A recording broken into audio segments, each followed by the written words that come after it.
Halo Cineknip, bertemu lagi bersama saya Indra dan Audrey. Kali ini kita membahas sebuah film hantu di bulan Ramadan ini. Iya. Karena emang ternyata banyak film hantu di bulan Ramadan ini. Betul. Dan kita kebagian nge-review si Setan Botak. Jembatan Ancol. Ya, ini dari universe-nya si Manis Jembatan Ancol. Betul. Yang kali ini harusnya nyeritain tentang si Oji-nya ya. Iya. Tapi ternyata ya gitu. Ternyata wow. Ya, masih sutradaranya Anggi Umbara, terus penulisnya Anggi Umbara sama Alim Studio juga. Kalau sinopsisnya Dre, lanjut. Oke, jadi film ini sendiri sebenarnya kayak ada dua fokus gitu ya. Kalau bicara tentang sinopsis ya, tentang wilayah pemukiman Ancol yang digangguin sama sosok yang si Manis, tapi juga ada satu lagi mengenai sebuah panti asuhan masih di area yang sama yang menyimpan sebuah misteri tentang anak-anaknya gitulah. Jadi kayak kepecah gitu kan ya si fokus ceritanya gitu.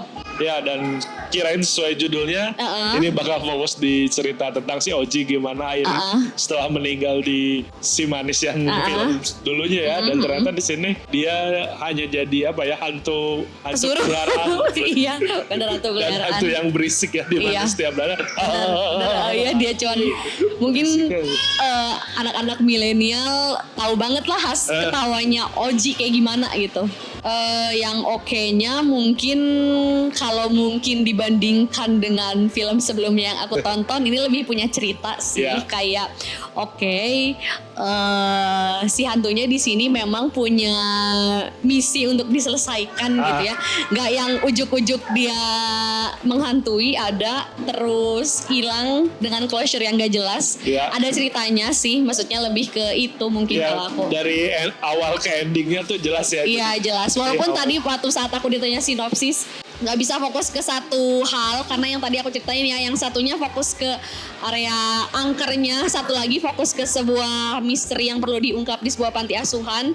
Cuman at least ini punya cerita gitu. Ya, dan kalau orang orang dulu nonton si Manis yang pertamanya, tapi ya emang lupa ya, maksudnya lupa karena emang filmnya udah lama banget. Dan di sini tuh mungkin bakal lebih enak kalau nonton dulu gitu.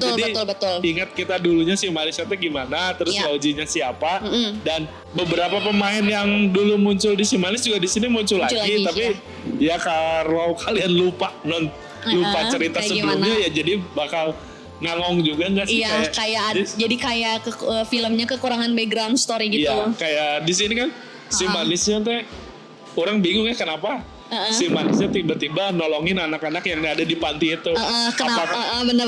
Apa koneksinya, apa gimana itu gitu. Tapi kalau oke-nya mah ya gambarnya mah enak diikutin terus kan ya ini nyeritain tahun zaman dulu ya, tahun segituan ya masih oke aja lah dengan properti yang ada. Di sini masih pakai beca, terus ya dengan radio, ya dengan TV-nya yang masih kayak gitu TV jadul, masih oke aja. Terus dengan ya pemerannya yang didandanin kayak gitu ya, kita masih relate aja. Cuma ya tadi kan balik lagi ke ya udah kita mau ngikutin hantu botak nih harusnya tapi nggak berputar di situ ceritanya gitu. Iya, malah yang banyak munculnya tetap si Manis.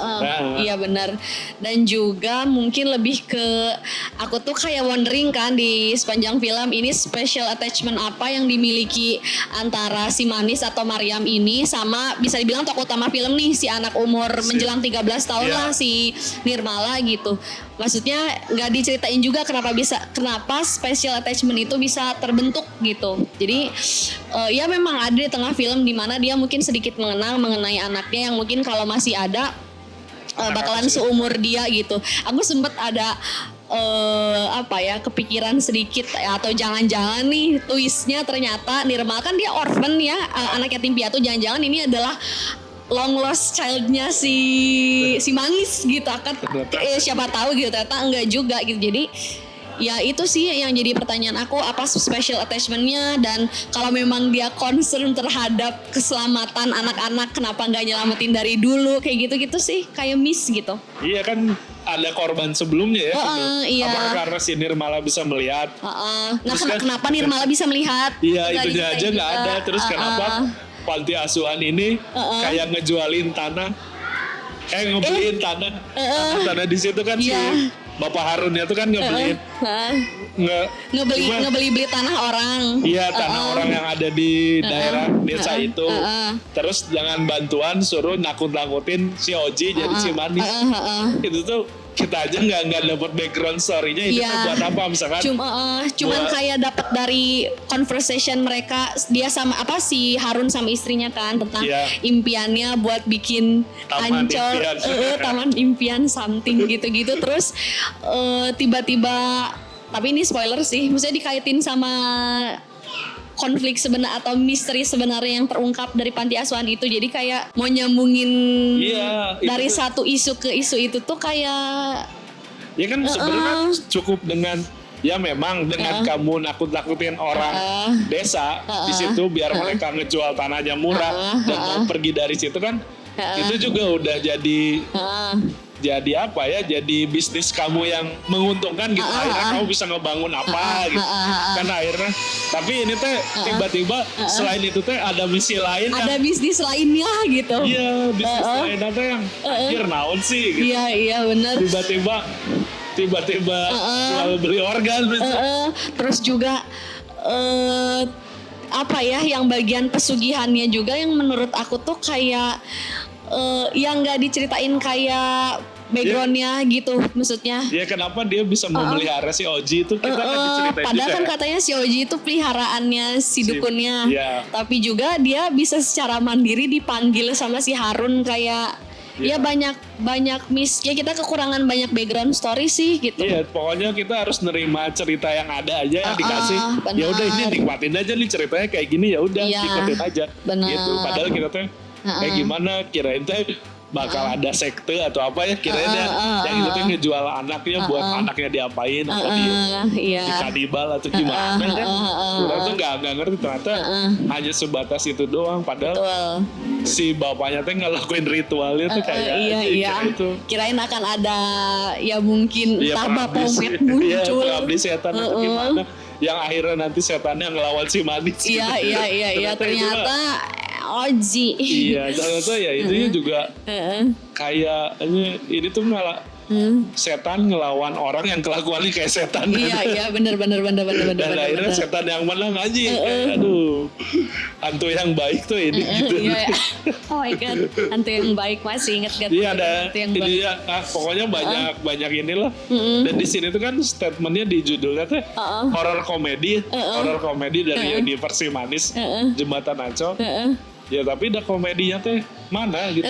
Iya, komedinya sedikit aja sih pas bagian warga-warganya. Iya, pas warga-warganya doang gitu. Aku tuh berharap kayak bener-bener si Ozinya ini, maksudnya kan dia sosok yang legend gitu ya, dan kita juga tahu dia lucu gitu. Dia jadi pusat ceritanya, ya mungkin dia nakutin warga atau apa, dan dia juga lucu. Tapi ternyata ekspektasi aku gak nyampe ke situ gitu. Bahkan si screening time-nya si Oji-nya juga gak banyak kan gitu. Ya kalau muncul pasti harus tertawa. Iya, jadi kayak aku tuh berharap ada jokesnya kayak gitu yang memang gak hanya lucu dari warganya aja, tapi dari Oji-nya juga gitu. Tapi ternyata Oji-nya punya misi lain di situ. Iya, ya harusnya judulnya tetap Si Manis aja. Iya, atau ya karena ceritanya masih berpusat di Si Manis dan juga di panti asuhan itu gitu, bukan di si Oji-nya ini gitu. Iya, dan kalau mau ngeklaim ini horror komedi ya, ya menurut orang enggak sih, karena komedinya ya hanya sebatas kalau di film horor biasanya ada sentuhan komedi kayak gitu juga ya udah biasa, mereka nggak klaim si film horor jadi horor komedi gitu. Betul sekali. Kekurangan background story tentang si dukun juga yang mana yang nggak diceritain kenapa dia bisa mungkin menaklukkan si Manis. Maksudnya ya mengimbangi powernya si Manis gitu gak? Soalnya kan si Manis sempat kalah dulu kan di sini, dulu terus dimasukin ke kujang. Terus tiba-tiba itu si setannya bisa disubstitut di dalam kujang tuh kayak. Iya itu tuh nggak diceritain gitu kenapa. Sama ini aku tuh ada harapan kayak salah satu tokoh yang di dalam film itu bisa jadi hero bertahan sampai akhir nyelamatin Nirmala, tapi turn out dia ikut jadi hantu teh. Kenapa gitu? Gimana ya? di-assess apakah film ini bakalan bikin relate milenial atau enggak. Ya sosok yang legendnya kan si Ozzy-nya aja, tapi si Ozzy-nya nggak dapet screening time yang cukup panjang gitu. Terus juga cerita nggak berputar di Ozzy, jadi kayak ya udah sesekali aja kita dapat sosoknya dianya gitu. Aja ke skornya Dri buat hantu botak si manis jembatan Ancol. Dari aku 5 deh. Iya, dari orang juga mungkin 4,5 ya. Iya.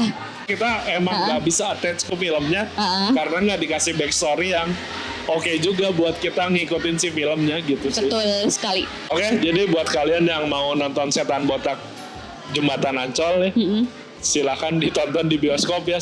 Dan buat kalian yang udah nonton filmnya juga, silakan yang mau ngasih review di Skor Film, silakan langsung utarakan Review kalian. ya review kalian dan Pendapat skor kalian berapa, silakan ditulis saja di Skor Film. Cukup sekian review dari kita berdua, sampai jumpa di video-video berikutnya, bye bye.